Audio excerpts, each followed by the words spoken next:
है India needs you, वो यही टाइटल है कि ये जो उपलब्ध टेक्नोलॉजी है जो कभी रही इस देश में हजारों साल, वो टेक्नोलॉजी को इनोवेट करें, इंप्रूव करें, तो शायद भारत की आज की समस्याओं का समाधान मिल सकता है।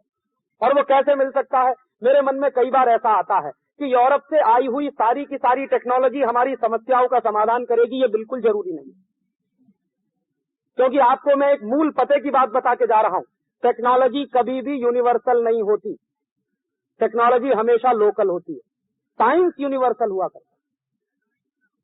साइंस जो भारत में है वो अमेरिका में भी होगा, वही फ्रांस में भी होगा, वो जर्मनी में भी होगा, वो यूरोप के किसी भी देश में होगा, लैटिन अमेरिका में भी होगा, टिम्बकटू में भी होगा, कहीं भी होगा। लेकिन टेक्नोलॉजी कभी भी यूनिवर्सल नहीं हो सकती। टेक्नोलॉजी हमेशा अपने स्थानिक जरूरतों के आधार पर बनती है। तो उसी विलियम एडम की रिपोर्ट से एक और मुझे इशारा मिल रहा है जिस पर मेरा काम करने का मन है। विलियम एडम कह रहा है कि हिंदुस्तान के लोगों को छठवीं शताब्दी में, 7वीं शताब्दी में मालूम है कि इलेक्ट्रॉन्स का एमिशन कैसे होता मेटल प्लेट में। लेकिन वो आश्चर्य क्या कह रहा है उस रिपोर्ट में? वो ये कह रहा है कि हिंदुस्तानी लोग 6वीं 7वीं शताब्दी से जानते हैं कि इलेक्ट्रॉन्स का एमिशन होता है जब किसी मेटल प्लेट को गर्म करते हैं, लेकिन इन लोगों ने कभी टेलीविजन नहीं बनाने की कोशिश की। क्यों? समझने वाली बात। हम अगर 6वीं 7वीं शताब्दी से यह बात जानते हैं कि इलेक्ट्रॉन के एमिशन कैसे होते हैं और इलेक्ट्रॉन्स के एमिशन की थ्योरीज इस देश में मौजूद है 6वीं शताब्दी में, तो हमने कभी टेलीविजन नहीं बनाया। क्यों नहीं बनाया? हमारी जरूरत नहीं थी। और इलेक्ट्रॉन्स एमिशन की थ्योरी यूरोप ने कब जानी है? यूरोप वाले खुद स्वीकार करते हैं कि इलेक्ट्रॉन एमिशन की थ्योरी हमको ईस्ट से मिली, वेस्ट में नहीं थी। यहां से चीन गई होगी, चीन से फिर यूरोप में गई है। तो यूरोपियन लोग कहते हैं, फ्रांस में मैंने देखा, फ्रांस में सॉर्बोन की लाइब्रेरीज में मैंने जो पुस्तकें देखी है, तो एक पुस्तक एक बार मैंने निकाली थी J.L. बेयर्ड पर। J.L. बेयर्ड वो व्यक्ति था जिसने टेलीविजन का आविष्कार किया, ऐसा मानते हैं 1926 में। तो J.L. बेयर्ड जो टेलीविजन का आविष्कारक माना जाता है फ्रांस में, तो टेलीविजन के बारे में कुछ तो वो लिख रहा होगा। क्या लिख रहा है, क्या बात कर रहा है, क्या उसके मन में कैलकुलेशन चल रहे होंगे जब उसने ये सब बनाया। तो उसको समझने की मैंने जब कोशिश की तो J.L. बेयर्ड के बारे में जितना साहित्य उपलब्ध है फ्रांस में, क्योंकि वो मूलतः फ्रांसीसी वैज्ञानिक था, तो वो लिख रहा है खुद के मैंने ये चाइनीज उससे सीखा है इलेक्ट्रॉन्स के एमिशन की बात को। तो इलेक्ट्रॉन्स के एमिशन की बात को सीखते हुए उसने टेलीविजन बना लिया। तो उनको टेलीविजन की जरूरत पड़ गई, हमको टेलीविजन की जरूरत नहीं थी। क्यों नहीं थी? उसकी गंभीरता ये है कि इलेक्ट्रॉन के एमिशन की बात हम दुनिया में सब जगह देख सकते हैं, समझ सकते हैं, लेकिन इलेक्ट्रॉन के एमिशन के बाद हम उससे टेलीविजन ही बनाएंगे, ये अलग अलग जगह की परिस्थितियों पर निर्भर करेगा। इलेक्ट्रॉन का एमिशन होना एक थ्योरी है, वो दुनिया में सभी जगह शायद एक जैसी होगी, लेकिन हम उन इलेक्ट्रॉन्स का क्या इस्तेमाल करेंगे जो एमिट हो चुके हैं, उनसे हम क्या काम लेने वाले हैं, ये लोकल परिस्थितियों पर निर्भर करे। तो फ्रांस में एक वैज्ञानिक ने ये काम किया। क्यों किया? तो वो खुद लिख रहा है उस किताब में। J.L. बेयर्ड की एक बहुत इंटरेस्टिंग पुस्तक है, व्हाई आई इन्वेंटेड टेलीविजन, मैंने टेलीविजन का आविष्कार क्यों किया। तो वो कह रहा है कि ये मैंने खुशी में नहीं किया, मजबूरी में किया। तो मजबूरी क्या है? तो वो कह रहा है कि फ्रांसीसी सरकार मुझको बार बार कह रही है कि एक ऐसी मशीन बनाओ जिसके सामने लोग बैठे रहे और कोई रिएक्शन ना करे।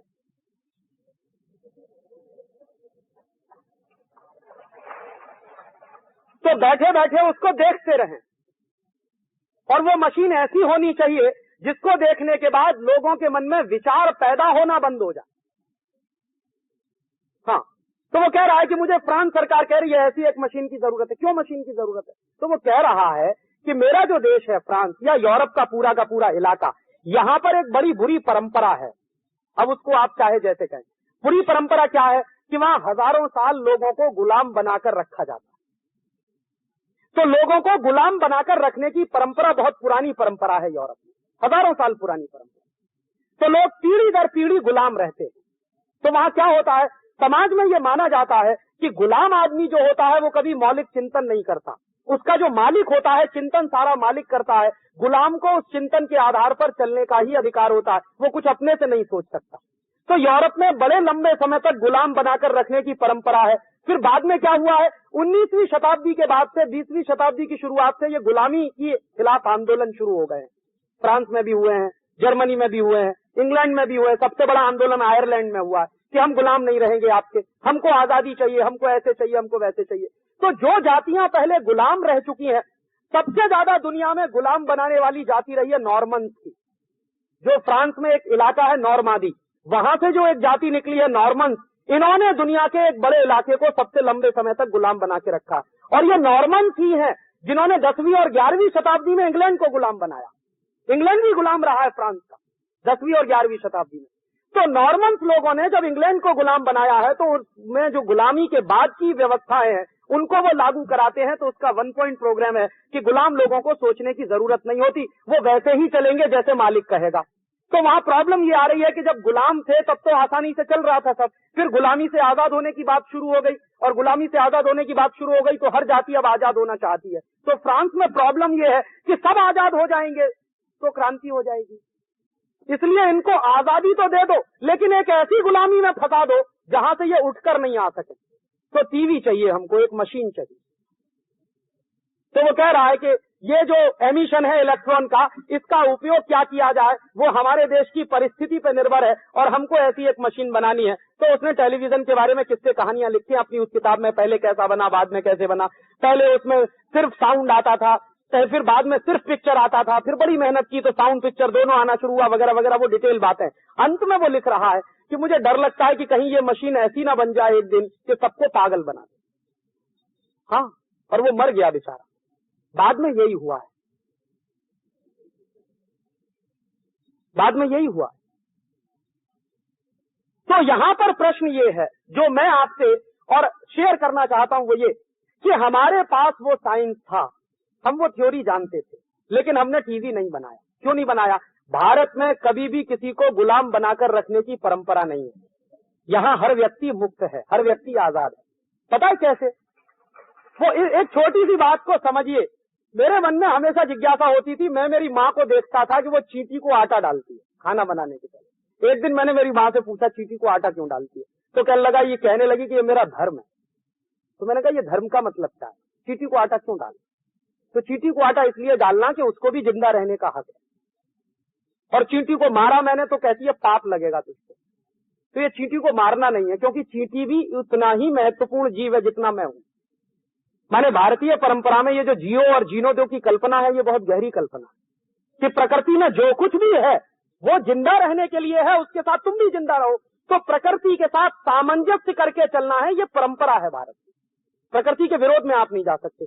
क्योंकि आपको प्रकृति के साथ मिलकर चलना है, इसलिए आप प्रकृति को गुलाम नहीं बना सकते, प्रकृति के साथ चल सकते। तो यहाँ की परंपरा है कि हम किसी को गुलाम नहीं बना सकते, और हर एक में जीव है तो हर जीव को जीने का अधिकार है, तुमको भी जीने का अधिकार है। तो जिंदा रहो और दूसरों को जिंदा रहने। ये बहुत पुरानी परंपरा है। तो मुझे समझ में आता है कि चूंकि यहाँ हर एक व्यक्ति को आजाद रहने का अधिकार है, जिंदा रहने का अधिकार है, और हर व्यक्ति मुक्ति चाहता है, मोक्ष चाहता, तो मुक्ति जब मिलेगी किसी भी समाज में तब, जब वो गुलाम नहीं रहेगा तब। तो यहाँ गुलाम बनाकर रखने की परंपरा नहीं है, इसलिए टेलीविजन बने ऐसी कल्पना भी नहीं आई होगी मन में। थ्योरी तो थी हमारे पास, लेकिन हमने नहीं बना। इसी तरीके से एक दूसरा उदाहरण और देना चाहता हूँ। 10वीं शताब्दी में हमारे देश में आतिशबाजी बनती थी, इसके प्रमाण है, हिस्टोरिकल प्रमाण। आतिशबाजी माने ये कभी कभी फुलझड़ी चलाते हैं हम दीपावली में, जी रोशनियां जो होती है, ये आतिशबाजी का जो उद्योग है, ये हिंदुस्तान का सबसे पुराना उद्योग है, जो शिवकाशी में चलता है या मद्रास में आसपास के, बहुत पुराना उद्योग है, हजारों साल पुराना उद्योग है। तो 10वीं शताब्दी के तो लिखित प्रमाण है कि इस देश में आतिशबाजी बनती रही है।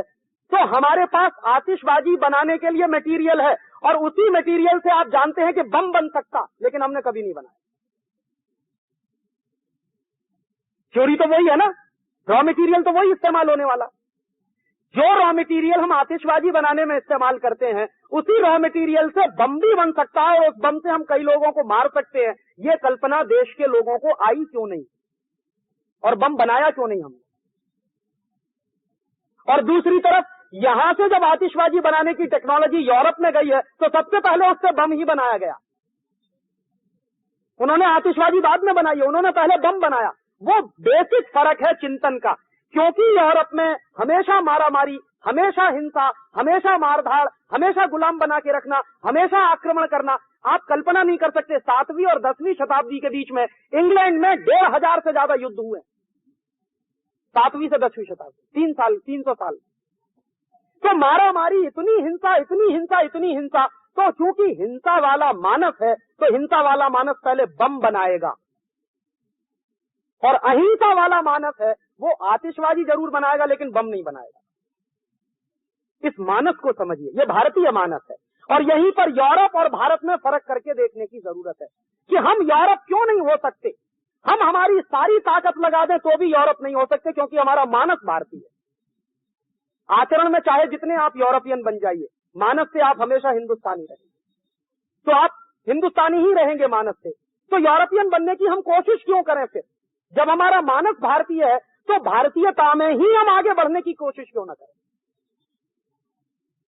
तो उस हिसाब से टेक्नोलॉजी बनेगी। फिर टेक्नोलॉजी के दो तरह के प्रयोग हो सकते हैं, जैसा कि यूरोप और अमेरिका में आप देखेंगे, क्योंकि उनका मानस मारामारी वाला है, वायलेंस वाला है, इसलिए वो सबसे ज्यादा इस्तेमाल करेंगे। सैटेलाइट इंडस्ट्री अगर उनकी बनेगी तो वॉर इंडस्ट्री बनेगी। और यूरोप और अमेरिका में आप जान लीजिए, जितना भी टेक्निकल नो हाउ वहां है उपलब्ध और जो भी डेवलपमेंट होते हैं सबसे पहले वॉर इंडस्ट्री में जाते हैं एप्लीकेशन के लिए। और दुर्भाग्य से अमेरिका में और यूरोप में जो वैज्ञानिक तैयार होते हैं, उन वैज्ञानिकों के खून पसीने की कमाई हथियार बनाने में ही सबसे ज्यादा काम में आती है। हमारे यहां अगर ऐसे डेवलपमेंट होंगे भी तो हमारी तो बात ही अहिंसा से शुरू होती है, इसलिए वॉर इंडस्ट्री हिंदुस्तान में इतनी उस तरह की नहीं बनेगी जैसी यूरोप में होगी, अमेरिका में होगी। तो ठीक है, उनके अपने पैराडाइम है, हमारे अपने पैराडाइम है। हम गड़बड़ी हमेशा ये करते हैं कि उनके पैराडाइम को अपना बनाने की कोशिश करते हैं और वो कभी होता नहीं, क्योंकि हम मानस से भारतीय हैं और वो मानस से यूरोपीय है। तब यहां पर यह महत्वपूर्ण बात आती है कि अगर टेक्नोलॉजी लोकल है और साइंस यूनिवर्सल है तो लोकल जरूरतों के हिसाब से टेक्नोलॉजी बननी चाहिए, ना कि बाहर की जरूरतों के हिसाब।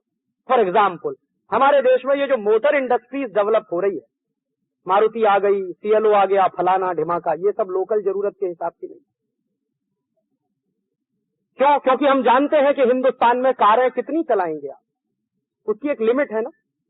क्योंकि आपके पास डीजल नहीं है, पेट्रोल नहीं है, जो भी है थोड़ा सा उसको आप पूरा नहीं कर पाते अपने लिए, तो बाहर से खरीद के लाना पड़ता है आपको डीजल और पेट्रोल। तो जिस चीज में हम सेल्फ सफिशिएंट नहीं है, सेल्फ रिलायंट नहीं है, उस चीज के आधार पर हम हमारी टेक्नोलॉजी कैसे आगे ले जाएंगे? कहीं ना कहीं आपको परावलंबन का सहारा लेना पड़ेगा। लेकिन अभी तो दिमाग बंद हो गया है। धुआंधार सबसे ज्यादा अगर कहीं इन्वेस्टमेंट इस समय हो रहा है तो हिंदुस्तान में कार बनाओ, कार बनाओ, कार। मैंने एक दिन हिसाब लगाया कि कार बनाते चले जाएं, बनाते चले जाएं, बनाते चले जाएं, तो कितनी कार बन सकती है? तो जनरल मोटर्स आ गया, फोर्ड आ गया, ये आ गया, वो हुंडई आ गया, तो फलाना आ गया, तो ये मर्सिडीज भी आ गया, तो बेंज भी, सबको बुला लिया इन्होंने, और कार बनाओ तो हिंदुस्तान की तरक्की हो जाए। तो हम लोग बहुत तरक्की अगर मान लीजिए कर लेंगे किसी दिन, मान लीजिए हाइपोथेसिस, और आप तो चूंकि साइंस और टेक्नोलॉजी के आदमी, इसलिए हाइपोथेसिस आप तो बहुत आसानी से एज्यूम कर सकते। थोड़ी देर के लिए कल्पना करिए कि मान लीजिए हमने बहुत कार बनाई और डेवलपमेंट इतना कर लिया कि हिंदुस्तान के हर परिवार में एक कार। तो इस देश में भारत सरकार के आंकड़ों के अनुसार 20 करोड़ परिवार हैं, तो 96 करोड़ की आबादी है। तो 20 करोड़ परिवार में हर परिवार में एक कार, तो मान लीजिए मर्सिडीज बेंज हर एक के पास। अब आप लाइन से 20 करोड़ मर्सिडीज बेंज को खड़ा करिए, क्योंकि 20 करोड़ मर्सिडीज बेंज खड़ी होगी तो जमीन तो चाहिए ना। तो एक मर्सिडीज बेंज को खड़े होने के लिए कम से कम 100 स्क्वायर फीट तो चाहिए, कम से कम 10 बाई 10 की जगह तो चाहिए। मैं तो कम कह रहा हूं, शायद इससे भी ज्यादा 200 स्क्वायर फीट में, क्योंकि बड़ी गाड़ी होती है। तो 200 स्क्वायर फीट एक मर्सिडीज बेंज के लिए, तो 20 करोड़ मर्सिडीज बेंज के लिए, तो 200 इंटू 20 करोड़ तो कितना? करीब 4000 करोड़ स्क्वायर फीट। अब इस 4000 करोड़ स्क्वायर फीट को स्क्वायर किलोमीटर में कन्वर्ट करिए। तो एक दिन मैंने हिसाब लगाया, तो जो हिसाब निकला वो पता चला कि इतनी तो हिंदुस्तान के सड़कों की कुल लंबाई नहीं है।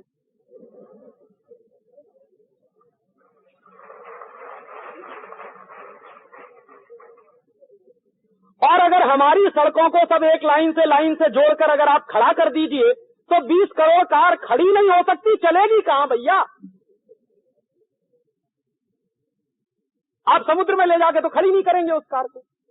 और मान लीजिए आपने चलाना शुरू किया तो हर एक कार से दूसरे कार का डिस्टेंस आधा किलोमीटर तो चाहिए।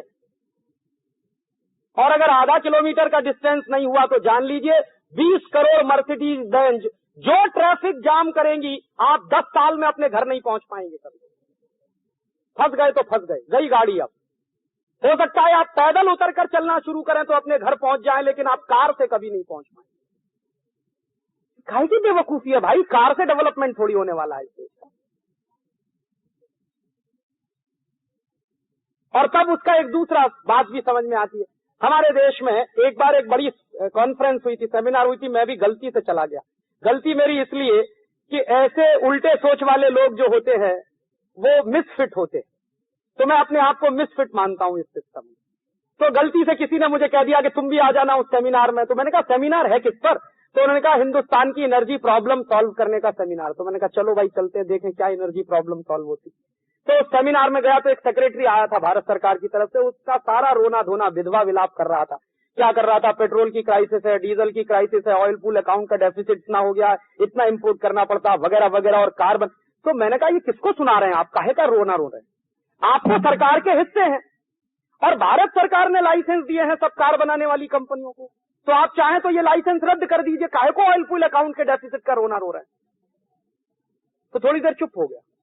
तो मैंने फिर उसी दिशा में बात को आगे बढ़ाया कि आप ये भी कहते हैं कि 20,000 करोड़ का ऑयल पूल अकाउंट का डेफिसिट है, आप ये भी कहते हैं कि हमारे पास डीजल पेट्रोल की कमी है, और दूसरी तरफ कार बनाने का लाइसेंस भी देते चले जा रहे हैं, धनादन धनादन धनादन, हर विदेशी कंपनी को बुलाते चले। कैसे आप प्रॉब्लम सॉल्व करें? तो मैंने कहा राजीव भाई क्या करें, फॉरेन इन्वेस्टमेंट तो करवाना। मैंने कहा फॉरेन इन्वेस्टमेंट बुद्धि से करवाना या बेवकूफी से? जहां चाहो वहां फॉरेन इन्वेस्टमेंट कराना। कहने लगे अच्छा आप ही बताइए क्या होगा। मैंने कहा आपका ऑयल पूल अकाउंट का डेफिसिट कितना? कहने लगे 20,000 करोड़। मैंने कहा इसका सोल्यूशन है मेरे पास, आप कहिए वायदा कि मैं आपको लागू करके दिखाऊंगा। मैंने कहा, कहने लगा हाँ बताइए तो सही। मैंने कहा चलो लिखना शुरू करो। सबसे पहली बात कि हिंदुस्तान में आप ये देखो कि आपको ये मोटर इंडस्ट्री की जरूरत क्यों है? तो कहने लगा ट्रांसपोर्टेशन के लिए। तो मैंने कहा ट्रांसपोर्टेशन कितना है आपके सेक्टर में, गुड्स का कितना है और मैन पावर का कितना? तो उसने कहा सबसे ज्यादा ट्रांसपोर्टेशन तो गुड्स का है, तो उसके लिए ही सबसे ज्यादा डीजल पेट्रोल चाहिए। तो ट्रेन से गुड्स जाता है, मोटर से गुड्स जाता है, हवाई जहाज से जाता है, फलाने डिबाट। मैंने कहा आदमी कितने जाते हैं? कि आदमी तो राजीव भाई बहुत नॉमिनल है, उसकी बात माइनस कर दीजिए, गुड्स की बात करिए। तो मैंने कहा चलो गुड्स में देख लो, तो गुड्स में कितना ट्रांसपोर्टेशन है? तो उसने कहा जो भी ट्रांसपोर्टेशन है। मैंने कहा उसका आप मुझे ये क्लासिफिकेशन बताओ कि ट्रांसपोर्टेशन ऑफ गुड्स में कितना परसेंटेज ऑर्गेनाइज सेक्टर में है, कितना परसेंटेज अनऑर्गेनाइज सेक्टर में। माने मोटर से, ट्रक से, बस से, कार से, ट्रेन से, हवाई जहाज से कितना जाता है माल, और बैलगाड़ी से कितना जाता है, घोड़ा गाड़ी से कितना जाता है, ऊंट गाड़ी से कितना। इसको मार्क करिए। 60% ट्रांसपोर्टेशन ऑफ गुड्स बैलगाड़ी से हो रहा है, घोड़ा गाड़ी से हो रहा है, ऊंट गाड़ी से हो रहा है, इससे हो रहा है, उससे।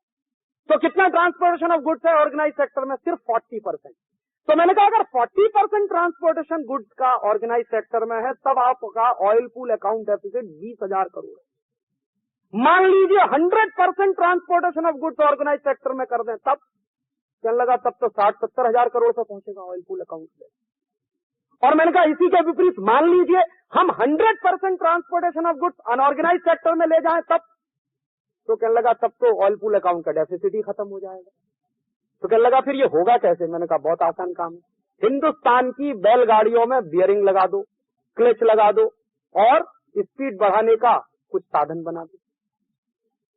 और आपका ये जो बैल है, आपका ये जो घोड़ा है, आपका ये जो ऊंट है, जितना माल ले जाता है, बियरिंग लगाने के बाद यही ऊंट, यही बैल, यही घोड़ा कम से कम 2-3 गुना माल ले जाएगा। और अगर आपने इसमें क्लच सिस्टम लगा दिया, जैसे कि स्कूटर वगैरह में स्पीड बढ़ाने के लिए आपने कुछ और सिस्टम बनाया, उसमें कुछ भी XYZ उसका नाम दे दीजिए, तो थोड़ा ब्रेक का सिस्टम और स्पीड का सिस्टम, तो बैल एक बार इनिशिएटिव लेगा, फिर तो मोमेंटम बन ही जाएगा, और मोमेंटम बन जाएगा तो बढ़ते ही जाएगा, बढ़ते ही जाएगा, बढ़ते ही। फिर प्रॉब्लम आएगी गाड़ी रोकने में, तो गाड़ी रोकने में प्रॉब्लम आएगी तो ब्रेक रखो। तो बैलगाड़ी में ब्रेक क्यों नहीं हो सकते? मारुति कार में ब्रेक हो सकते तो बैलगाड़ी में भी ब्रेक हो सकते हैं। कि हाँ हो तो सकते हैं। तो मैंने कहा फिर क्या दिक्कत है इसमें? तो उन्होंने कहा आपकी बात समझ में आती है, लेकिन करेगा कौन? मैंने कहा वो आपका करना, मुझे थोड़ी करना। आप सरकार में बैठे हैं, पॉलिसी बनाइए, और मैं आपसे गारंटी से कह रहा हूं कि आपका 20,000 करोड़ का ऑयल पूल अकाउंट का डेफिसिट खत्म हो जाएगा। तो फिर उसने एक सवाल पूछा कि राजीव भाई, अच्छा आपकी बात, एक बात तो समझ आई, लेकिन ये बताइए बड़े बड़े कंटेनर्स कैसे जाएंगे? फिर हमारे पास ट्रक नहीं होगे, बैलगाड़ी मालगाड़ी नहीं होगी, ट्रेन नहीं होगी, तो बड़े बड़े कंटेनर्स हमको एक गांव से दूसरे गांव भेजने, वो कैसे जाएंगे? तो मैंने कहा बड़े बड़े कंटेनर्स भी जाएंगे, वो कैसे जाएंगे? मान लीजिए दिल्ली से कोई कंटेनर हमको मद्रास ले जाना, तो क्या करेंगे हम? गाड़ी ऐसी बनाएंगे जिसमें कंटेनर फिक्स हो सके, और वो गाड़ी कोई बैल और गाड़ीवान लेके चलेगा दिल्ली से, गाजियाबाद तक आएगा तो बैल बदला जाएगा, गाड़ीवान भी बदला जाएगा, गाड़ी नहीं बदली जाएगी। फिर गाजियाबाद में आके एक नया बैल लग जाएगा, नया गाड़ीवान लग जाएगा, वो मान लीजिए आएगा आगरा तक, फिर वहां पे बैल बदल जाएगा, गाड़ीवान बदल जाएगा, गाड़ी वही चलेगी, फिर तीसरा आ जाएगा, फिर चौथा आ जाएगा, और मद्रास तक कंटेनर पहुंच जाएगा। इसमें होगा क्या कि आपको थोड़ा मैन पावर ज्यादा लगेगा, बैल ज्यादा लगेंगे, तो बैलों के उत्पादन के लिए और मैन पावर को, आपके पास तो मैन पावर है ही, दुनिया का सबसे बड़ा टेक्निकल स्किल्ड मैन पावर हमारे पास है, तो उसका हम इस्तेमाल कर सकेंगे। और बैल और गाय का ज्यादा इस देश में आप वो करवा दो, तो वो ज्यादा से ज्यादा संख्या में हो, तो हमारे एनर्जी का बहुत बड़ा इस्तेमाल हो सकता। तो मैंने कहा अच्छा हिसाब लगा लो, अगर इस तरह से ट्रांसपोर्टेशन हो तो साल में कितना पैसा बचेगा भारत सरकार को? तो वो सेक्रेटरी का कहना, मेरा कहना नहीं, सब हिसाब लगा के कहने लगा कम से कम 14-15 हजार करोड़ तो बच ही जाएगा। तो मैंने कहा 14-15 हजार करोड़ बचे तो ये देश के काम आएगा कि नहीं आएगा? कि हाँ काम तो आए। तो मैंने कहा फिर प्रॉब्लम क्या है इसमें? तो कहने लगा राजीव भाई प्रॉब्लम वो है कि बैलगाड़ी में बियरिंग कौन लगाएगा? मैंने कहा इतने साइंटिस्ट बैठे हैं इस देश में। तो मैंने कहा वो तो सब अमेरिका जाने का सपना देखते हैं, बैलगाड़ी में बियरिंग लगाएंगे तो हिंदुस्तान के गांव में जाना पड़ेगा, और हिंदुस्तान के गांव में कौन जाना चाहता? मैंने कहा आपने उनकी ट्रेनिंग ऐसी की है कि वो बाहर भागने का सोचते हैं, आप उनकी ट्रेनिंग बदल दीजिए, वो भारत में रहने की बात भी सोच सकते हैं। तो उन्होंने कहा फिर तो आपको पूरी पॉलिसी बदलनी पड़ेगी। मैंने कहा प्रश्न यही है कि पूरी पॉलिसी बदल दीजिए। तो कहने लगा तब तो क्रांति करनी पड़ेगी। मैंने कहा क्रांति व्रांति कुछ नहीं, थोड़ी सी पॉलिसी बदलने की जरूरत है। अब तुमको क्रांति लगती है तो क्रांति मान लो। मतलब क्या है, मेरे देश की जो लोकल जरूरत है और मेरे पास जो उपलब्ध रिसोर्सेज है, उन रिसोर्सेज का मैं बेस्ट यूटिलाइजेशन करके टेक्नोलॉजी बनाऊं तो वो देश के काम आए, ना कि दूसरों की नकल पर मैं कुछ ले आऊं और उसको हिंदुस्तान में अप्लाई करने की कोशिश करूं। तो मैं आपसे एक निवेदन और करना चाहता हूं कि दिमाग को थोड़ा खुला रखिए और आसपास में इस देश में जो इंफ्रास्ट्रक्चर मौजूद है उसमें से हम इस देश के लिए क्या बना सकते हैं और क्या कर सकते हैं उसकी कोशिश करिए। और मैं आपको एक उदाहरण देना चाहता हूं डॉक्टर सीवी रमन का। उन्होंने अपना जब एक्सपेरिमेंट किया था तो कुछ करोड़ रुपए नहीं लगे थे, आपको मालूम है? 300 कुछ रुपए का खर्चा था रमन साहब के एक्सपेरिमेंट। और आज हम जब कल्पना करते हैं कि कुछ विशेष करें तो पहले करोड़ों रुपए का प्रोजेक्ट बनाओ, वो करोड़ों रुपए का प्रोजेक्ट सैंक्शन होगा, फिर उसमें सेमिनार्स होंगे, तो फिर उसमें ये होगा तो वो होगा और अंत में रिजल्ट कुछ नहीं निकलेगा। उससे तो बढ़िया सीवी रमन साहब थे जिन्होंने 300 कुछ रुपए में अपना एक्सपेरिमेंट करके दिखा दिया। तो पूंजी से कभी कुछ नहीं होता, होता है संकल्प शक्ति से और उपलब्ध में रिसोर्सेज से। तो इस देश में जो रिसोर्सेज उपलब्ध हैं और इस देश में जो मैन पावर है, उस मैन पावर का इस्तेमाल करते हुए, उन रिसोर्सेज का इस्तेमाल करते हुए हम इस देश की टेक्नोलॉजी को बनाएं। और फिर मैं आपसे एक बात और कहना चाहता हूं कि अंधभक्त मत बनिए। जो कुछ बेस्ट से आ रहा है वो बेस्ट नहीं है, कई बार वो खराब भी होता है। और हम कई बार क्या करते हैं कि बाहर से जो आ गया, विदेश से जो आ गया, उसी को मान लेते हैं कि बड़ा भारी चीज आ गई है, इंपॉर्टेंट चीज आ गई। जैसे उदाहरण के लिए हमारे देश में रेफ्रिजरेटर आ गया, क्या करें इसका? क्यों आया है ये हमारे देश में? इसकी जरूरत क्या है हमको? तो आपको मालूम नहीं है ये किसका रेफ्रिजरेटर का? कैलविनेटर वाली कंपनी जो अमेरिकन कंपनी है वो हिंदुस्तान में रेफ्रिजरेटर लेके आई। क्यों लेके आई? नॉर्डिक कंट्रीज में रेफ्रिजरेशन के सिस्टम को जब पूरी तरह से रिजेक्ट कर दिया गया और उनको ये समझ में आने लगा कि इस रेफ्रिजरेशन के सिस्टम ने सीएफसी की प्रॉब्लम बढ़ा दी है, क्लोरोफ्लोरोकार्बन का एमिशन ज्यादा होने लगा है, ओजोन का डिप्लीशन शुरू हुआ है और लोगों के स्वास्थ्य पर भी बहुत गंभीर असर पड़ा है, कॉन्स्टिपेशन ज्यादा होने लगा है। तो वहां के वैज्ञानिकों ने आउटराइटली रिजेक्ट कर दिया कि अब ये रेफ्रिजरेटर नहीं चाहिए। बनाया उन्होंने ही था सबसे पहले। क्यों बनाया था? उसकी भी उनकी प्रॉब्लम थी। उन्होंने रेफ्रिजरेटर इसलिए बनाया कि उनके देश में खाना बनाने की परंपरा नहीं है ताजा। वहां क्या होता है, सप्ताह में एक दिन खाना बनाते हैं और 7 दिन उसी को ठंडा कर करके खाते हैं। यहां की तरह से नहीं होता कि सवेरे भी गरम रोटी मिले और शाम को भी गरम रोटी मिले, दोपहर को भी गरम रोटी। यूरोप में जितने दिन मैं रहा मैंने कोई भी मां नहीं देखी जो अपने बेटे को गरम गरम आलू का पराठा बना के खिलाती है। मेरी मां तो खिलाती है मुझको।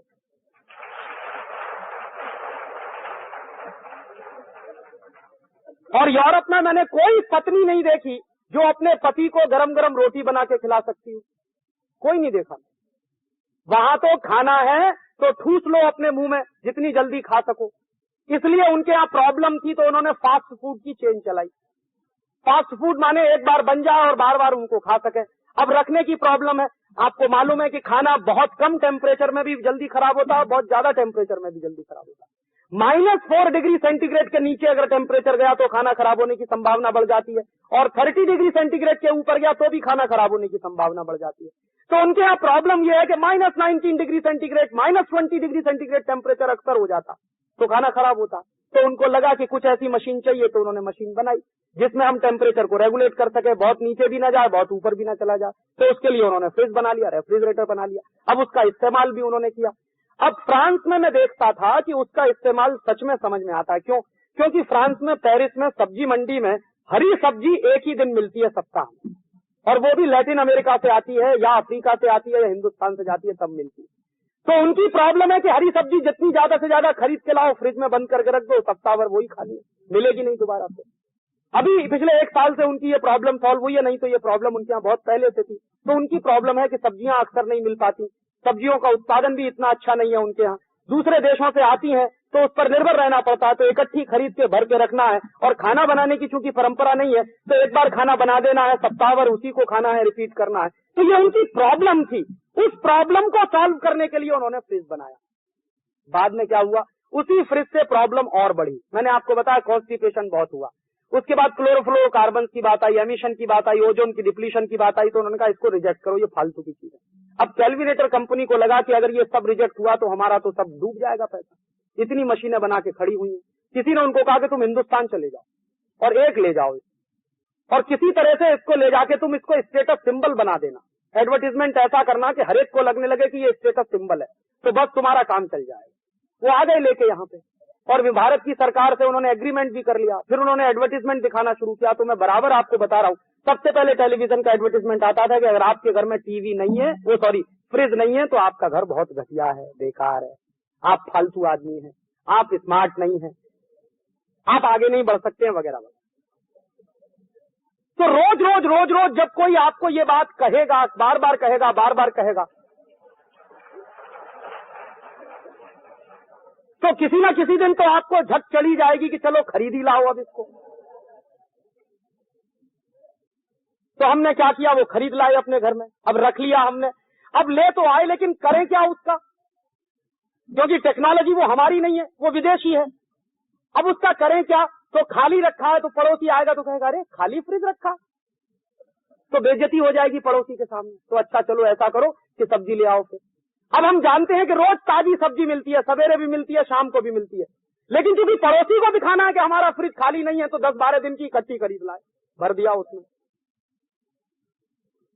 अब सब्जी भर दी, अब कुछ हिस्सा खाली पड़ा हुआ, उसका क्या करें।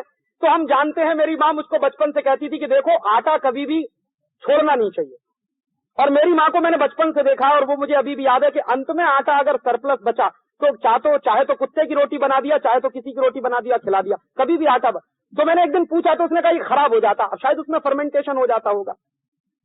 तो मेरी माँ शायद वो साइंटिफिक बात नहीं जानती कि फर्मेंटेशन हो जाता होगा, खराब हो जाता होगा वगैरह, तो खैर नहीं। फिर क्या हुआ, अब आ गया फ्रिज, तो आटा तो बचा नहीं है भाई, नहीं तो रखेंगे क्या इसमें, और रखेंगे नहीं तो दिल को शांति कैसे मिलेगी कि ये आया है तो इसका कुछ तो करें। तो जानबूझ के आटा बचाना चालू कर दिया। अब आटा बचाना चालू कर दिया, अब उसमें कुछ और भी रखना, तो सब्जी ज्यादा बनाना शुरू किया ताकि शाम को गर्म करके खाएं। फिर दाल ज्यादा बनाना शुरू कर दिया ताकि शाम को भी काम में आ जाए। अब भर भर के रखना शुरू कर दिया। फिर एक पोर्शन ऐसा भी था, उसका क्या करें, तो यूरोप की नकल करके उसमें पानी की बोतल भर के रखना शुरू कर दिया। अब ये सब आ गया। देखिए क्या होता, टेक्नोलॉजी के बारे में हम ये मानते हैं कि वो हमारे जीवन को सुधारने के लिए होती है और हमारी एफिशिएंसी बढ़ाने के लिए होती है, और ये एक ऐसी टेक्नोलॉजी आई जिसने आपको चक्कर की तरह से घुमाना चालू कर दिया। सच्चाई ये है कि फ्रिज को आप नहीं चलाते, फ्रिज आपको चलाता। और कैसे चलाता है कि जबरदस्ती पानी भर के रख दिया, अब मेहमान आया, कहेगा जरा प्यास लगी है, तो बोतल निकाल के मेहमान के सामने रख दी। क्यों रखी भाई बोतल, गिलास में रख के क्यों नहीं ले गए आप? इसलिए कि मेहमान को पता चले कि घर में फ्रिज है। अगर गिलास में भर के ले जाएंगे तो पता चला माटले का है, ये मान लेगा वो, तो इसलिए बोतल साथ में ले जाकर रख दिया उसके सामने। और लोगों ने भी मान लिया कि बोतल से पानी पीना बड़ी स्मार्टनेस की बात, और प्लास्टिक की बोतल हो तो और भी स्मार्टनेस। तो एक घन चक्कर चालू हो गया है इस देश में, और वो घन चक्कर घर घर में, गली गली में फैल गया। अब उसमें से एक दूसरा चक्कर और शुरू हो गया कि मेरे पड़ोसी के घर में तो मेरे घर में क्यों नहीं। सारा भारत इसी में बर्बाद हो गया। किसमें बर्बाद हुआ कि भला उसकी कमीज मेरी कमीज से सफेद कैसे, डूब गए इसी में सबसे।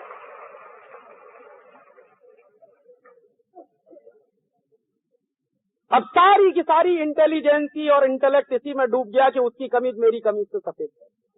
माने उसके घर में फ्रिज तो मेरे घर में क्यों नहीं, उसके घर में टीवी तो मेरे घर में क्यों नहीं, उसके घर में मारुति तो मेरे घर में क्यों। तो हुआ क्या, टेक्नोलॉजी आपकी जरूरत के लिए नहीं है, टेक्नोलॉजी ने आपको अपने लिए तैयार कर लिया।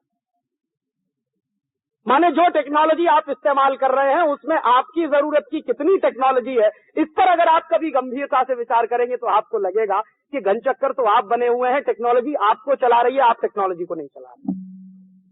मुश्किल हमारी ये है।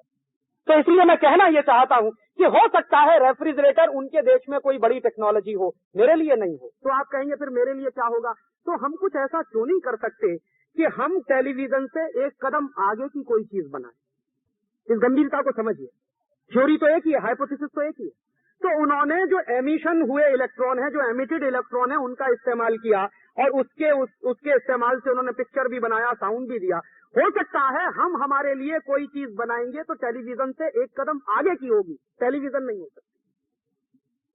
और जब हम ऐसा सोचना शुरू करेंगे तभी हम यूरोप और अमेरिका से आगे जाएंगे, नहीं तो हमेशा उनके पीछे रहेंगे कटोरा लेके। और ऐसे फिर हर चीज के बारे में सोचना पड़ेगा। और सोचने के लिए फिर एक बेसिक आइडिया यही होना पड़ेगा कि अगर अमेरिका में कोई टेक्नोलॉजी आई है, जैसे उदाहरण आज का देखूं ताजा ताजा, पेजर या ये जो सेलुलर फोन। तो पेजर आया, क्यों आया? मेरे कुछ दोस्त हैं, कहते हैं अरे तुम तो इलेक्ट्रॉनिक्स के आदमी हो, काहे को ये सवाल पूछते हो? मैंने कहा इसलिए सवाल पूछ रहा हूं कि मैं इलेक्ट्रॉनिक्स का आदमी हूं, मैं समझना चाहता हूं कि इस पेजर की जरूरत क्या। कहने लगा ये पेजर आएगा तो इससे एफिशिएंसी बढ़ जाएगी। तो मैंने कहा अच्छा ठीक है, हिसाब लगाता हूँ कितने दिन में एफिशिएंसी बढ़ती है। 3 साल से पेजर चल रहा, और 3 साल से जब से पेजर आया है तभी से हिंदुस्तान का सत्यानाश सबसे ज्यादा हो रहा। प्रोडक्शन इस देश का सबसे कम इसी साल है। तो कैसे मानूं कि पेजर के आने से एफिशिएंसी बढ़ी है? अगर पेजर के आने से एफिशिएंसी बढ़ी तो इस साल इस देश में जो मंदी आई है वो नहीं होनी चाहिए थी। प्रोडक्शन इस देश का पिछले साल से आधा भी नहीं रह गया इस साल, और 3 साल पहले जो प्रोडक्शन था उसकी तो हम कल्पना नहीं कर सकते। तो पेजर आया जरूर, लेकिन इस्तेमाल हो रहा है एफिशिएंसी बढ़ाने में नहीं, बेवकूफी के कामों में। मेरा एक दोस्त है, मैं आपको मेरा उदाहरण दे रहा हूं, बंबई में रहता, बड़ा भारी एक्सपोर्ट का बिजनेस है उसका, 400-500 करोड़ का बिजनेस है, डायमंड एक्सपोर्ट करता। उसने पेजर लिया सबसे पहले बंबई से, वो शायद पहला ग्राहक है जो बंबई में पेजर उसने लिया। तो मैंने कहा कि काय को फालतू ले लिया? उसने कहा देख मेरी एफिशिएंसी बढ़ जाएगी इससे। अच्छा, मैंने कहा ठीक है, देखते हैं क्या एफिशिएंसी बढ़। अब की बार मैं गया तो उसके पेजर पे एक दिन बैठा हुआ था, उसके ऑफिस में टन टन टन टन मैसेज आना चालू हो गया। तो मैंने कहा दिखा जरा क्या मैसेज आ रहा, देखे तेरी एफिशिएंसी बढ़ रही है। तो मैंने मैसेज पढ़ना शुरू किया तो उसकी बीवी का मैसेज था कि शाम को आना तो आलू ले आना,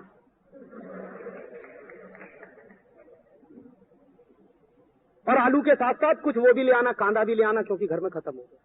अब ये मैसेज आया पेजर पे। मैंने कहा इससे तेरी एफिशिएंसी बढ़ रही है कि अगर तुझको आलू ही और कांदा ही लाना था तो बिना पेजर के इस देश में तू जब सवेरे निकला घर से तो तेरी बीवी कह सकती थी तुझको, या तू तेरी बीवी से पूछ सकता था कि शाम को जब मुझे वापस आना है तो आलू ले आऊं, कांदा ले आऊं।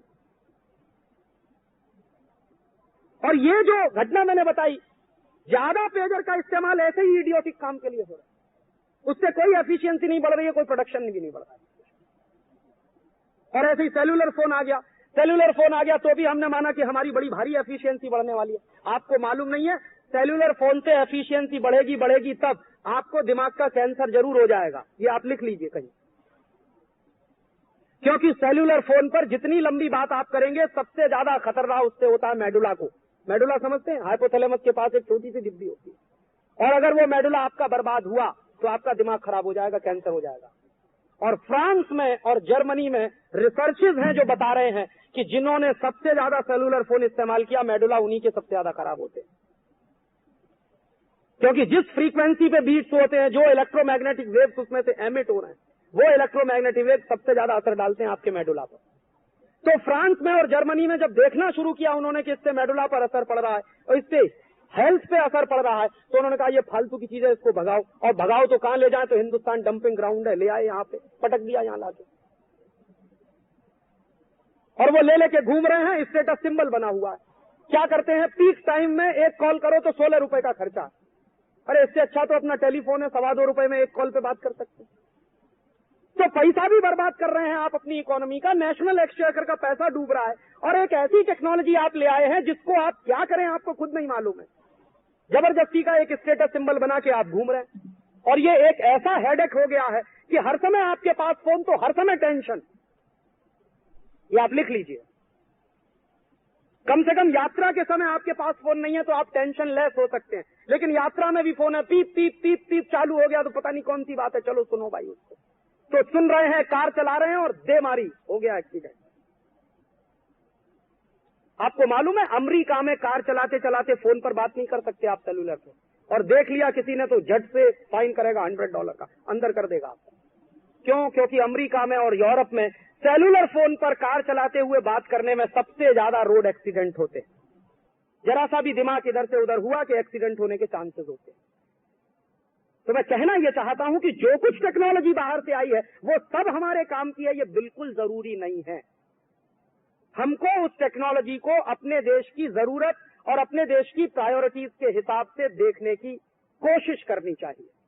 तो आप तो टेक्नोलॉजी के लोग हैं और टेक्नोलॉजी के काम को आगे बढ़ाने की कोशिश में लगे हुए लोग हैं, और शायद आप आगे लगेंगे भी इसी दिशा में। तो मेरी सिर्फ आपसे एक ही अपील है और निवेदन है कि पहला तो आप कभी भी इस देश को छोड़कर जाने का ख्याल आपके दिमाग में आए तो पहले भुगतान करिएगा जो पढ़ाई पर आपके खर्च हुआ, उसके बाद बाहर जाइए। देश की सरकार ने जो आपको पढ़ाने में खर्च किया है, जो सब्सिडी आपको दी गई है, पहले उसका भुगतान कर दीजिए, उसके बाद बाहर जाने की बात सोचिए। क्योंकि अगर इस देश के खून पसीने की कमाई के पैसे से आप इंजीनियर बने हैं तो आपको इस देश में सर्विस देनी ही होगी। ये देश कोई बाहर के लोगों से सर्विस नहीं लेगा, आपको ही देनी होगी। और इसके लिए अगर जरूरत पड़े तो ये राष्ट्र क्या है और राष्ट्रीयता क्या है उसको भी समझने की कोशिश करिए। दुर्भाग्य ये है कि हमारे एजुकेशन सिस्टम में ऐसी कोई चीज नहीं है जो हमको राष्ट्रीयता सिखा सके, राष्ट्र का सम्मान सिखा सके। और तीसरी बात, जब भी आप बाहर जाने की सोचें तो ख्याल इतना रखिए कि भारत का 15 से 20 अरब डॉलर का हर साल का नुकसान है, ये हम करें। और ऐसी क्राइसिस जब इस देश में हो कि एक एक डॉलर के लिए, एक एक पैसे के लिए इस समय मारामारी चल रही है इस देश में, और हर साल हमारा अरबों डॉलर इसमें बर्बाद हो जाए, तो ये कोई इंटेलिजेंट बात नहीं।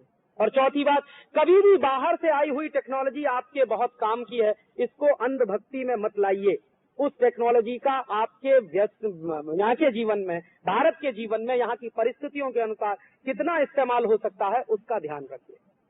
और एक आखिरी बात और, कि जब ये टेक्नोलॉजी की बात चल रही है तो मैं एक और बात आपसे कहना चाहता हूं कि हम लोगों के जीवन में एक हिस्सा तो है वो हाई टेक वाला है, इंटरमीडिएट टेक्नोलॉजी वाला है, एक और हिस्सा हमारे जीवन का जो जीरो टेक्नोलॉजी वाला है।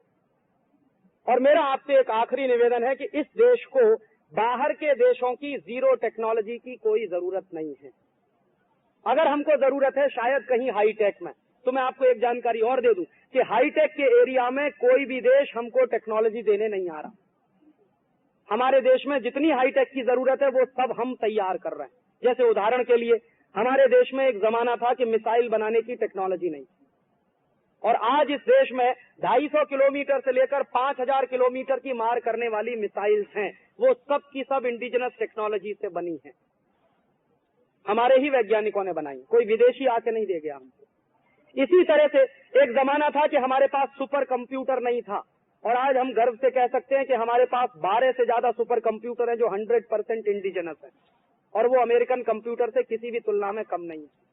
और अभी तो दुनिया के ऑर्डर्स मिलने की तैयारी हो रही है कि इतना सस्ता सुपर कंप्यूटर भारत ने बना लिया, कोई कल्पना भी नहीं कर सकता। ऐसे ही मैं आपको बता दूं कि कभी जाइए, मौका मिले तो DRDO के जहां रिसर्च प्रोजेक्ट चलते हैं, डिफेंस रिसर्च डेवलपमेंट ऑर्गेनाइजेशन के, हिंदुस्तान का बेस्ट ब्रेन वहां पर काम करता है, और वो सब के सब रात दिन इंडिजिनस टेक्नोलॉजी के डेवलपमेंट में लगे हुए हैं। कोई विदेशी कंपनी वहां नहीं आती टेक्नोलॉजी देने के लिए। और एक जानकारी और दे दूं, अभी पिछले कुछ दिनों में भारत में जो इलेक्ट्रॉनिक्स इंडस्ट्री का डेवलपमेंट हुआ था वो बिना किसी की कंपनी की मदद के हुआ था। आपकी जानकारी के लिए बता दूं कि 1977 में इस देश में एक सरकार बनी थी मोरारजी भाई देसाई की। उस मोरारजी भाई देसाई की सरकार ने क्या किया था? मोरारजी भाई देसाई की सरकार ने आईबीएम नाम की अमेरिकन कंपनी को हिंदुस्तान से गेट आउट किया था। और आईबीएम नाम की जब अमेरिकन कंपनी को गेट आउट किया हिंदुस्तान से, तभी इंडियन इलेक्ट्रॉनिक इंडस्ट्री का जन्म भी हुआ इस देश में। और आज हम इस स्थिति में है कि ना सिर्फ अपने देश की जरूरतें पूरी कर सकते हैं, बल्कि एक्सपोर्ट की क्षमता भी हमारे पास जबरदस्त है। तब जब हमारी हैसियत इतनी अधिक हो गई है, तो अमेरिका कोशिश कर रहा है कि इंडियन इलेक्ट्रॉनिक इंडस्ट्री को बर्बाद कर दिया जाए। तो उसके लिए क्या चल रहा है? हमारे देश में पिछले 40-50 साल में जो भी इंडिजिनस टेक्नोलॉजी हमने डेवलप की है, और जहां पर हम सेल्फ सफिशिएंट है, सेल्फ रिलायंट है, उसी सेक्टर पर अभी सबसे ज्यादा अटैक हो रहा है अमेरिका और यूरोप की तरफ से, गैट के माध्यम से। आपको मालूम है हमारे देश में जो पेटेंट एक्ट है, उसमें कभी भी प्रोडक्ट पेटेंट नहीं होता, प्रोसेस पेटेंट ही होता। और चूंकि प्रोसेस पेटेंट का प्रोविजन हमारे यहाँ है, और हमारे देश के इंडस्ट्रीज के सभी सेक्टर में पेटेंट होता भी नहीं है, कुछ ही सेक्टर में पेटेंट होता है। उसका कारण यह है कि हमारे यहाँ ज्ञान पर किसी का विशेष अधिकार नहीं माना जाता, ज्ञान पूरे समाज के लिए उपलब्ध होता है, इसलिए पेटेंट की कल्पना भी नहीं। और मैं कभी कभी यही कोशिश करता हूं समझने की कि मान लीजिए जिस आदमी ने सबसे पहले इस देश में व्हील का इन्वेंशन किया होगा, अगर उसने कभी पेटेंट करा लिया होता व्हील पे, तो क्या होता इस देश का? हम तो रुक गए होते वहीं के वहीं। इसलिए भारत में कभी भी ये कल्पना नहीं होती कि ज्ञान पर किसी का विशेष अधिकार होता है। ज्ञान समाज के लिए उपलब्ध होता है, सर्व सामान्य के लिए उपलब्ध होता है। लेकिन अमेरिका और यूरोप की तरफ से इस समय भयंकर प्रेशर है कि भारत सरकार अपने पेटेंट कानून बदले और यहाँ पर प्रोसेस पेटेंट के साथ साथ प्रोडक्ट पेटेंट भी दिया जाए, और उसकी तैयारी भी चल रही है। गैट करार के माध्यम से यही प्रेशराइज किया जा रहा है भारत पर। और उसके साथ भी ग्लोबलाइजेशन और रिवलाइजेशन के नाम पर पूरे के पूरे भारतीय बाजार में अमेरिकन और यूरोपियन कंपनियां घुस जाएं और पूरे भारतीय बाजार को कंट्रोल करने, उसकी भी कोशिश वो कर रहे हैं। और ये एक नए तरह के कॉलोनाइजेशन की तरफ हम बढ़ रहे हैं।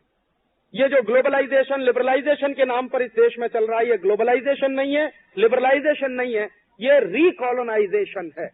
और ये रिकॉलोनाइजेशन ऐसे ही शुरू हुआ होगा जब कभी अंग्रेजों ने चलाया था, ईस्ट इंडिया कंपनी आई थी। आज भी इस देश में हजारों विदेशी कंपनियां आ रही हैं, और उनका भयंकर प्रेशर इस समय भारत सरकार के ऊपर है। आपको मालूम है बासमती को पेटेंट करवा दिया, पहले नीम को कराया, फिर हल्दी को कराया, फिर हल्दी के बाद अदरक पे कराया, अब उसके बाद बासमती पे करा लिया। उनके बाप दादों ने नहीं देखा कि नीम का पेड़ कैसा होता, लेकिन नीम पे पेटेंट करा के बैठे हैं। एक अमेरिकन साइंटिस्ट है टोनी लार्सन, उसने नीम पर पेटेंट लिया। मैंने उसको चिट्ठी लिखी थी टोनी लार्सन को। मैंने पूछा था, टोनी लार्सन साहब आपको मालूम है नीम का पेड़ कैसा होता? उसको मालूम नहीं है नीम का पेड़ होता है कि झाड़ी होती है, लेकिन पेटेंट करा के बैठा है वहां अमेरिका में, और अमेरिकन गवर्नमेंट ने दे भी दिया है उनको। और उसने क्या दावा किया जानते हैं? कि मैंने नीम का इन्वेंशन किया। इससे बड़ा इडियोटिक कोई दूसरा तर्क हो सकता कि नीम का इन्वेंशन किया उसने? ये कहे कि मैंने नीम की डिस्कवरी किया, तो समझ में आता वो नीम का इन्वेंटर कैसे हो सकता। और आप जानते हैं दुनिया में डिस्कवरीज को पेटेंट नहीं किया जाता, इन्वेंशन ही पेटेंटेबल होते हैं। तो उसने झूठ मूठ बोल के कह दिया कि ये हमारा इन्वेंशन, और अमेरिकन गवर्नमेंट ने बिना ये चेक किए हुए, बिना जाने समझे हुए उसको पेटेंट भी दे दिया। अब उसकी लड़ाई चल रही है अमेरिकन को। ऐसे ही बासमती के बारे में उन्होंने क्लेम किया, ऐसे ही हल्दी के बारे में क्लेम किया। तो हल्दी का केस तो अभी हम जीते हैं, अभी अदरक का केस चल रहा है, फिर मिरी का केस आएगा। तो क्या कर रहे हैं वो? हमारे पास जितनी बेहतरीन चीजें हैं, उन बेहतरीन चीजों पर वो बराबर पेटेंट करा के उनमें से बिलियंस ऑफ डॉलर के रुपए कमाने के सपने देख रहे हैं। और ये हमारे देश के लिए बहुत बड़ी चुनौती है। और ये अमेरिकन और यूरोपियन ब्लॉक की तरफ से जो अटैक हो रहा है भारत के ऊपर, ये इकोनॉमिक अटैक है, इकोनॉमिक ऑनस्लॉट है। और ये इकोनॉमिक अटैक के दो हिस्से हैं। एक तरफ तो भारत के पास जो मौजूद ज्ञान है और जो संपत्ति है, जो रिसोर्सेज हैं, इनको लूट लिया जाए, और दूसरी तरफ भारत के बाजार को अमेरिकन और यूरोपियन कंपनियों के माल से भर दिया जाए।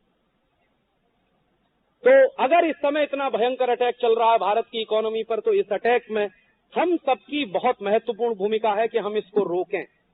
और इसको रोकें तो कैसे संभव है? अमेरिका का अगर आप विरोध करना चाहते हैं और अमेरिका को ये जवाब देना चाहते हैं कि हम तुम्हारी धमकी में आने वाले नहीं, तो आप अमेरिकन कंपनियों के प्रोडक्ट का बॉयकॉट करना शुरू कर दीजिए। अमेरिका को अकल आ जाए। और अमेरिकन कंपनियों के प्रोडक्ट का बॉयकॉट करना इसलिए भी जरूरी है कि आपको मैं एक दूसरी जानकारी दे दूं कि अमेरिका में इंडियन प्रोडक्ट्स का बॉयकॉट शुरू हो गया। हमारे देश की बेस्ट क्वालिटी की कॉटन की स्कर्ट जाती थी अमेरिका, तो अमेरिकन प्रेसिडेंट ने उस पर कोटा फिक्स कर दिया पहले तो, क्योंकि इंडियन स्कर्ट्स इतनी अच्छी क्वालिटी की है कि वहां अमेरिका के कई कारखाने बंद हो गए हमारी स्कर्ट्स के बिकने के कारण।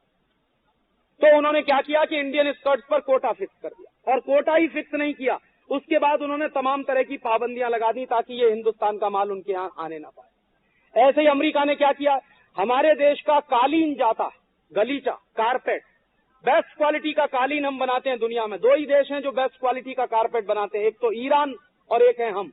तो ईरान का माल तो अमेरिका में पहले से ही पाबंदी लगा हुआ है जब से गल्फ वॉर हुआ था। तो हमारा कालीन जाता है, हमारा गलीचा जाता है, कारपेट जाता है, उस पर भी अमेरिका ने एक नए तरीके से हमला किया है। कैसे कि हम भारत का कालीन नहीं खरीदेंगे, क्योंकि इसमें बच्चे काम करते हैं, चाइल्ड लेबर है। और अब आपको मैं बताऊं कि अमेरिका में क्या होता है। अमेरिका में 14 साल का बच्चा जब इंडस्ट्री में काम करता है और साथ साथ पढ़ाई करता है तो उसको कहते हैं कि ये सेल्फ सफिशिएंट है, उसको सर्टिफिकेट देते हैं कि ये सेल्फ सफिशिएंट है। और मेरे देश का कोई बच्चा अपने माँ बाप के साथ मिलकर कारपेट बना रहा तो कहते हैं ये चाइल्ड लेबर है। अमेरिकन इंडस्ट्री में करोड़ों बच्चे हैं जो काम कर रहे हैं, पढ़ाई भी करते हैं, क्योंकि अमेरिका में पढ़ाई का खर्च बहुत है, बिना काम किए हुए आप पढ़ नहीं सकते। तो वहां के बच्चे काम करते हैं, अखबार बेचते हैं, फैक्ट्रियों में काम करते हैं, तो उनके बारे में वहां बड़ी प्रशंसा में कहते हैं कि ये सब सेल्फ रिलायंट हैं, सेल्फ सफिशिएंट हैं। और मेरे देश के बच्चे अगर कालीन बनाते हैं तो कहते हैं ये चाइल्ड लेबर है। ये दो मुहा व्यवहार है अमेरिका, और उनको आपके माल को बैन करना है, अमेरिकन माल। और तीसरा अमेरिका ने क्या किया है, अमेरिका ने हमारे देश से जाने वाले टेक्सटाइल पर भी कोटा फिक्स कर दिया, उससे ज्यादा हम बेचते हैं। हमारे पास सबसे ज्यादा बेचने की चीज अगर कोई है तो वो टेक्सटाइल में ही है, क्योंकि हमारे पास सरप्लस भी वहीं पर है और बेस्ट क्वालिटी भी वहीं पर है। और हमारे पास कुछ प्राइमरी प्रोडक्ट्स भी हैं जिनको हम बेच सकते हैं, उन पर भी कोटा लगाने की बात चल रही। तो अमेरिका अपने मार्केट में हिंदुस्तान के सामानों को लगातार ब्लॉक करता जा रहा है और उसके लिए तमाम तरह के सख्ती से कानून बनाता जा रहा है। अमेरिकन पार्लियामेंट ने अभी एक कानून बनाया जिसका नाम है बाय अमेरिकन एक्ट। वहां की सरकार को मजबूर किया जाता है कि तुम अमेरिकी ही माल खरीदना, कभी भी विदेशी माल नहीं। तो इस समय अमेरिका अपनी डोमेस्टिक इंडस्ट्री को प्रोटेक्ट करने के लिए अगर बाय अमेरिकन एक्ट की बात कर रहा है तो हम हमारी पार्लियामेंट से बाय इंडियन एक्ट बनवाएं, इसके लिए प्रेशराइज करना पड़ेगा, नहीं तो हम खत्म हो जाएंगे। और बार बार लगातार ये इतिहास रहा है कि दुनिया के ये जो विकसित देश हैं, ये विकासशील देशों को चूसने के लिए, शोषण करने के लिए नए नए तरीके अपनाते रहते हैं, अपनाते रहते हैं। वही एक तरीका हमारे सामने है।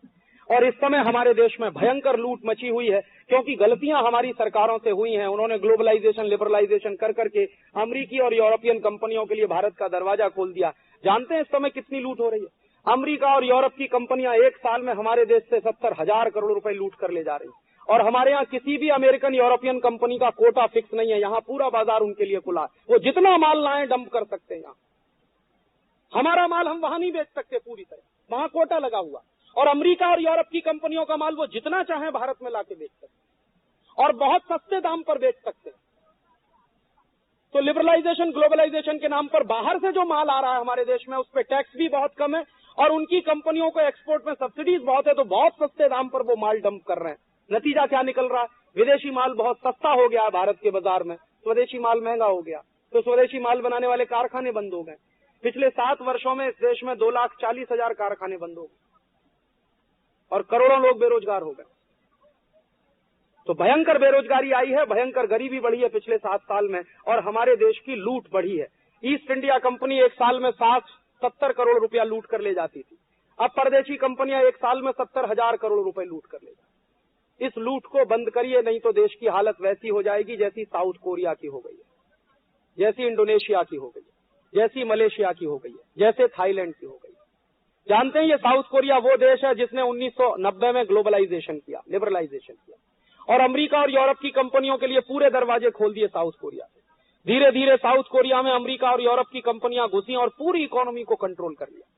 और आज हालत ये हो गई है, साउथ कोरिया की जितनी बड़ी बड़ी कंपनियां सब अमेरिका के कंट्रोल में चली। साउथ कोरिया की सबसे बड़ी कंपनी है मोटर बनाने वाली हुंडई मोटर्स, वो इस समय अमेरिकन कंट्रोल में है पूरी तरह।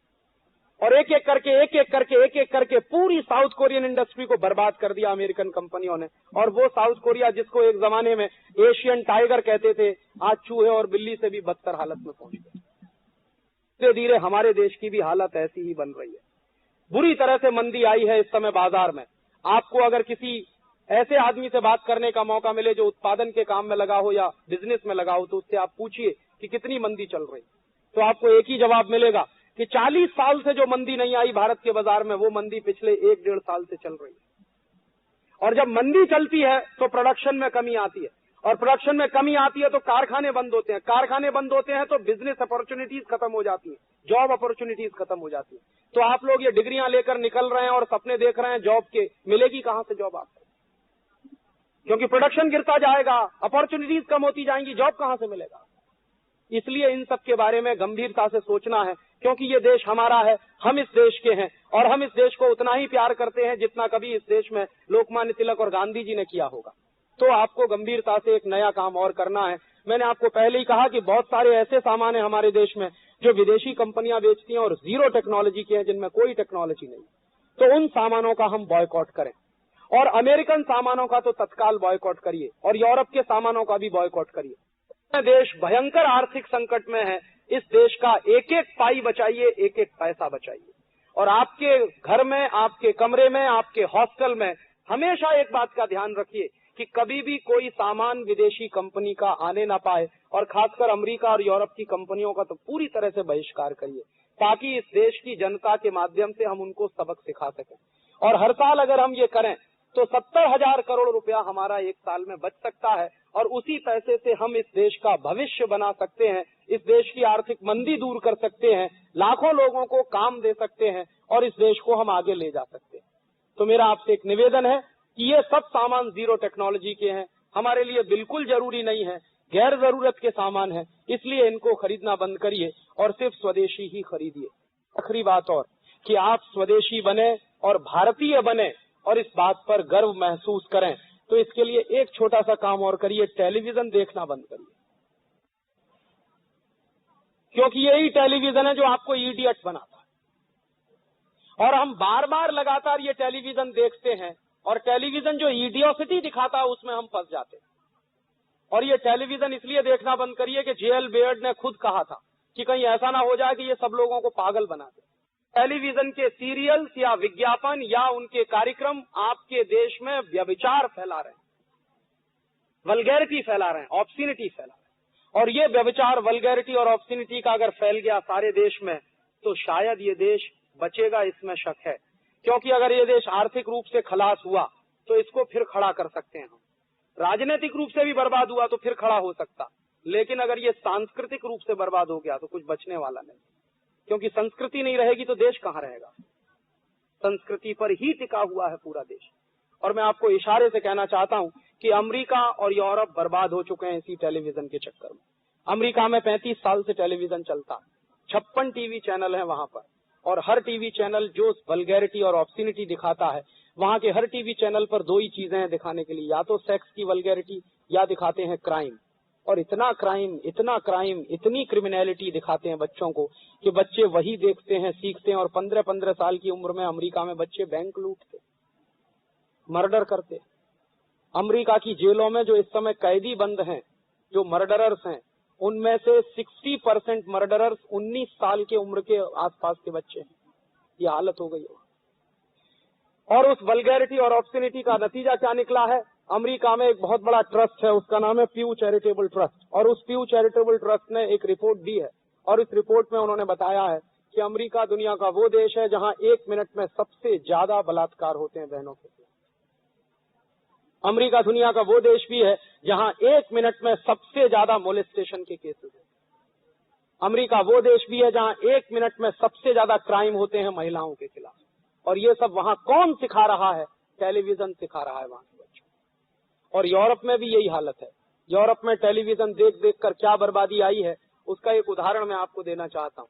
लंदन में एक गांव है, लंदन के पास का, उस गांव में एक 11 साल की बच्ची मां बनी है अभी कुछ दिन पहले, और उसने रिकॉर्ड बनाया है सबसे कम उम्र में मां बनने का। तो उस बच्ची के माँ बाप से इंटरव्यू लेने के लिए एक पत्रकार गया वहां लंदन का, और उसने पूछा कि आपकी बेटी 11 साल की उम्र में मां बनी, आपको कुछ कहना है? तो उसकी मां ने कहा कि हमसे सबसे बड़ी गलती हुई कि हमने अपने घर में डिश एंटीना लगवा दी। और क्या हुआ? माँ भी काम पर जाती थी, पिताजी भी काम पर जाते थे, बेटी घर में अकेली रहती थी, और लंदन में एक चैनल चलता, उसका नाम है +21, सबसे ज्यादा वल्गर टीवी चैनल। और वो टीवी चैनल लड़की ने बार बार देखा, लगातार देखा, कई बार देखा, पैर फिसला, मां बन गई। तो अब क्या करेंगी आप, पत्रकार ने पूछा। तो उन्होंने कहा एक ही काम करेंगे, पहले अपनी बेटी का एबॉर्शन कराएंगे, फिर टीवी निकाल कर देंगे। तो मेरा कहना यह है कि अगर लंदन के पास के किसी गांव में ये दुर्घटना हो रही है तो कहीं भारत में ना हो जाए, क्योंकि ऐसी दुर्घटनाएं इस देश में होना शुरू हो चुकी हैं। आजादी बचाओ आंदोलन की तरफ से हमने दिल्ली में एक सर्वे किया था, पब्लिक स्कूल्स में दिल्ली में क्या हालत है। 70% स्टूडेंट सेक्सुअल अब्यूजेस में इन्वॉल्व हैं दिल्ली। ये हालत हो गई है दिल्ली की, बंबई की भी यही हालत। और ये वल्गैरिटी अगर गांव गांव, गली गली, घर घर में पहुंची तो आप इस देश में क्या कल्पना करते हैं, कौन सा व्यभिचार इस देश में फैलेगा। इसलिए मेरा आपसे एक निवेदन है कि आप ये टेलीविजन की दुनिया से बाहर निकलिए, इसका स्विच ऑफ करिए, ये देखने लायक चीज नहीं। और दुर्भाग्य क्या है कि टेलीविजन पे जो देखने लायक चीजें हैं, न्यूज और न्यूज एनालिसिस, उन्हीं को कोई नहीं देखता। उस समय टीवी बंद रहता। और फिर एक बात और बता दूं कि आप अगर अच्छी पढ़ाई करना चाहते हैं तो टेलीविजन आपको बंद करना पड़ेगा, क्योंकि टेलीविजन चलता रहे और आप पढ़ाई करें, ये संभव नहीं है कभी। और टेलीविजन के सामने से आप उठकर आए हैं, मान लीजिए चित्रहार देखा है या कोई सिनेमा देखा है, और बाद में आके किताब खोलकर बैठ जाएं तो आपके दिमाग में चलेगा चित्रहार और आपके दिमाग में चलेगा वो सिनेमा, पढ़ नहीं पाएंगे आप। आपकी रातों की नींद हराम कर सकता है ये टेलीविजन। और अगर आप नहीं पढ़ पाए ठीक से और कंसंट्रेशन नहीं बना तो इस देश के लोगों को एक अच्छे इंजीनियर से वंचित होना पड़ेगा। इसलिए मैं आपसे ये कहने आया हूं कि हमारा आपका चरित्र बचे, क्योंकि ये टेलीविजन सबसे बड़ा आक्रमण कर रहा है चरित्र के ऊपर। चित्रहार नहीं है, चरित्रहार है जो दिखाया जा रहा है। और ये मनोरंजन नहीं है, चरित्र भंजन के कार्यक्रम है जो टेलीविजन पे आते हैं। और अगर हम हमारा चरित्र ही नहीं रख पाए ठीक से तो बेकार है पूरा का पूरा जीवन। क्योंकि भारतीय समाज में कहा जाता है अगर चरित्र गया तो सब चला गया, पैसा गया तो कुछ नहीं गया, स्वास्थ्य गया तो थोड़ा कुछ गया, लेकिन चरित्र गया तो सब गया। और ये चरित्रहीनता की बातें ही सिखा रहा है टेलीविजन कार्यक्रमों के माध्यम से। इसलिए मैं आपसे अपील करना चाहता हूं कि ये चैनल्स का बॉयकॉट करिए, बहिष्कार करिए। और इसलिए भी करिए कि इन चैनल्स के माध्यम से करोड़ों रुपया बाहर जा रहा है। ESPN, स्टार मूवी और जी सिनेमा, इन 3 चैनलों के माध्यम से एक साल में 225 करोड़ रुपया देश के बाहर चला जाता, सिर्फ 3 चैनल्स पे। और ऐसे 15 चैनल्स हैं इस देश में। तो करोड़ों रुपए की संपत्ति जा रही है और हमारे यहाँ बर्बादी आ रही है समाज में। तो इसलिए ये मत करिए। हम लोगों ने आजादी बचाओ आंदोलन की तरफ से सुप्रीम कोर्ट में एक पिटीशन फाइल किया सारे विदेशी टेलीविजन चैनल बंद कराने का। पहले हमने पिटीशन फाइल किया था लोअर कोर्ट में, वहां हम जीते, फिर हाई कोर्ट में किया, वहां भी जीते, अभी सुप्रीम कोर्ट में है। अगर हम जीते तो सारे विदेशी टीवी चैनल बंद हो जाएंगे, लेकिन आप उसका इंतजार मत करिए।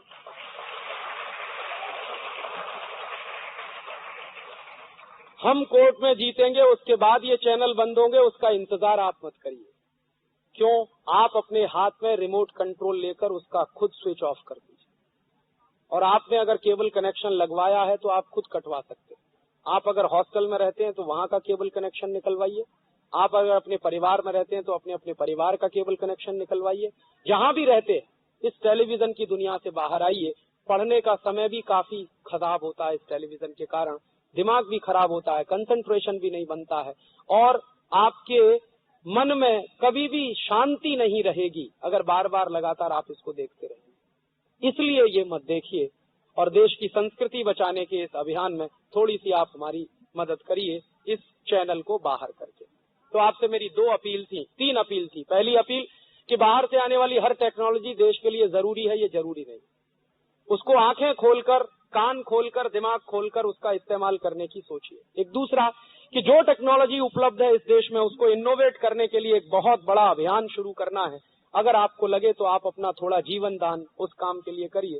तीसरी अपील कि कभी भी आप अपने जीवन में विदेशी कंपनियों का सामान मत खरीदिए, खासकर 0 टेक्नोलॉजी के आइटम।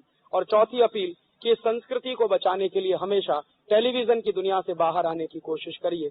तो हम लोगों के लिए आपका बहुत बड़ा सपोर्ट मिलेगा।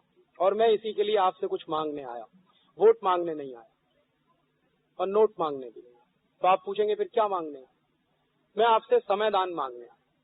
एक दिन में आपके पास 24 घंटे का समय है। इस 24 घंटे के समय में से 1 घंटे का समय दान करिए। तो आप पूछेंगे क्या करें?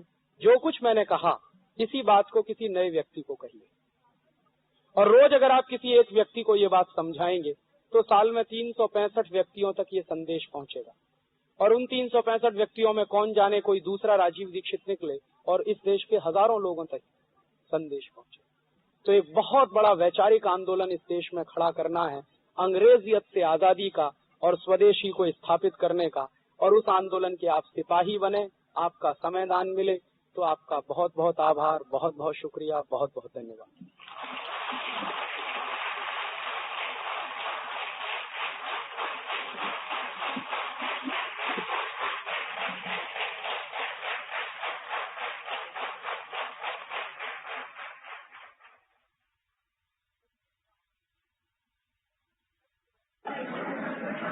मैं आपसे जो कुछ कहूंगा आप उसको दोहराएंगे, और बहनें जहां मैं कहूंगा करूंगा वहां बहनें कहेंगी करूंगी, इसका ध्यान रखेंगे। और हम लोग गंभीरता के साथ ये संकल्प लेंगे और इसको अपने जीवन में पालन करने की कोशिश करेंगे। बोलिए, मैं संकल्प करता हूं कि अपने राष्ट्र की आर्थिक आजादी, राजनीतिक संप्रभुता और सांस्कृतिक अस्मिता की रक्षा करने के लिए अपने जीवन में अधिक से अधिक स्वदेशी सामानों का ही इस्तेमाल करूंगा। अमेरिका जैसे देशों ने मेरे राष्ट्र पर जो पाबंदियां लगाई हैं और भारत का जो अपमान किया है,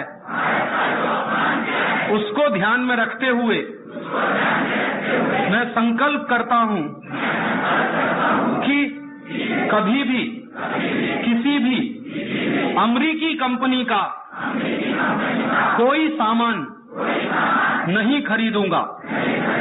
Pepsi Cola, Coca Cola, Colgate, Johnson and Johnson, Procter and Gamble आदि अमेरिकी कंपनियों का पूरी ताकत से बहिष्कार करूंगा।